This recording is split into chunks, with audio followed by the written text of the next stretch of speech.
The Legend of St. Patrick's Day's Bar Crawl. Time, 5:23 p.m. Bar, chachlagen ochlichnesses. Everyone knows the value of a holiday is measured by its bar crawl, which is why the best holiday is St. Patrick's Day. I mean, Halloween is fun, but it's way too cold to go from bar to bar, when you're dressed as sexy, incredible Hulk.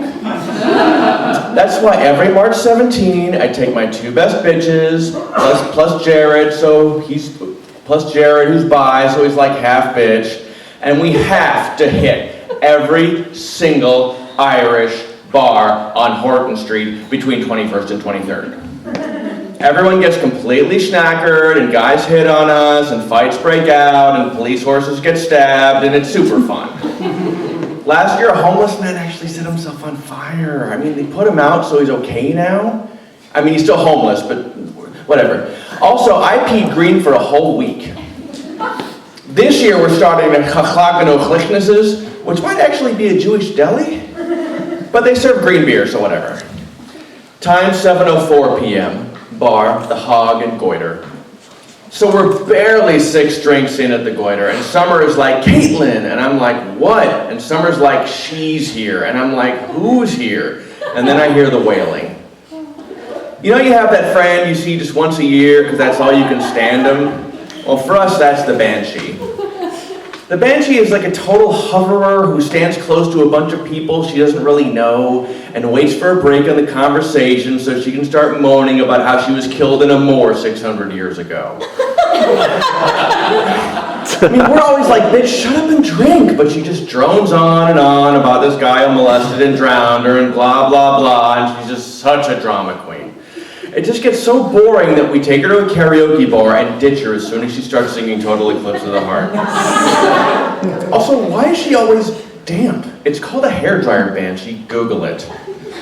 Time, 9:47 p.m. Bar, the Pregnant Rose. I'm not gonna lie, I'm super into short guys. So when I came out of my blackout to find myself making out with one, I was not surprised. First of all, FYI, derby hats are the new fedoras. Second of all, he had one of those U-shaped beards with no mustache, which, newsflash, is the new sideburns. And then when he jumped off his stool to fix my shoe, I wanted to bang the green off his bow tie. So I said, let's go back to your place. And suddenly he goes super aggro. He calls me all these names and he's like, me gold, you're after me gold. And I'm like, I don't need your stupid gold. Do you know who my dad is? And then he tries to bite me, so Lachlan, the bouncer, hauls him outside. Later that night, we spotted Lachlan, but he had donkey ears. And we're like, it's not Halloween, Lachlan. Some people live for attention. Time, 12:02 a.m., bar Declan McTesticox. I am generally a 100% chill person, even when I'm completely slizzard. So it was really not cool when the snakes showed up. I mean, we're leaving the Pregnant Rose, trying to hide the bottles of Grey Goose we stole from the back, when Ashley's all like, ow, and I'm like, what? And she's like, I think a snake bit me. And I'm like, you're such a liar, Ashley. And then she dies in the street. And that's when I noticed thousands of actual snakes slithering down Horton Street, and I screamed super loud. I grabbed Summer and Jared, and I pulled them into McTesticox, and I locked the door, and we jump on the bar, and we yell, there are snakes outside! But no one could hear us over the Mumford & Sons.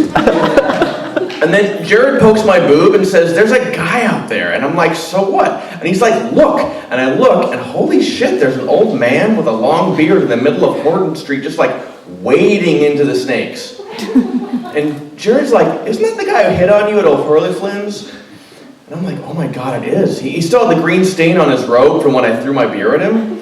And now he's knee deep in snakes, and he holds out this stick with a cross on the top of it and raises it in the air. And that's when the guy Summer's making out with looks up and points to the window and shouts, hey, that dude is glowing.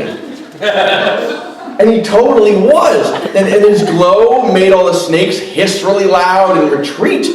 And he was like some sort of snake herder or something, which I'll bet pays tons if you've got the right client.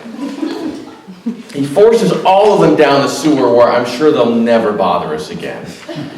Everyone in the bar cheers. I mean, I was so relieved I forced Jared to make out with me. I have serious upper body strength. 3 drinks or 5 minutes later, I say to Summer, that was insane. Have you ever heard of someone driving snakes away like that? And she says, well, isn't that what St. Patrick did? And I'm like, who? And she pushes me off the bar.